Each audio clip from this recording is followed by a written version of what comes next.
The 4 News Now Extreme Team is hard at work helping victims of the Gray Fire rebuild. All week, they will be cutting down trees like you saw there that were burned out by the fire. The Extreme Team is helping 14 people. Some of their homes are still in ruins, while others are starting to take those very first steps in rebuilding. Natalie Grant shares an update from one family hoping to be back in their home by the end of spring. On the day of the Gray Fire, John and Cindy Altheide lost what was supposed to be their forever home in Medical Lake. 2 months later, they're starting to make progress on their property with a little help from their community and the 4 News Now Extreme Team. You go to bed exhausted and you wake up tired, and that's pretty much, it's been a draining experience. The last 2 months have been nothing short of exhausting for John Altheide and his wife Cindy, who lost their home in the Gray Fire.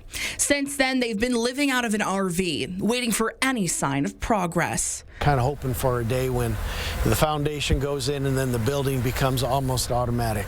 Between asbestos testing, building permits, and all the other items on the to-do list, John says it can be overwhelming. But the 4 News Now Extreme Team is hoping to ease a little bit of the burden by removing some of the burned trees from their property. It means we're in a good community that wants to help each other out, and that just is mind-boggling. It's you don't see it everywhere, but the removal of dead trees and the lumber and the limbs and everything, we wouldn't really know where to start. John says this experience has made him grateful for his neighbors and community who have stepped up to help. And going forward, he's trying to look on the bright side as they build their new forever home. Cindy made some changes. I think we'll rearrange some things. She gets a bigger pantry, which means I get more chocolate chip cookies.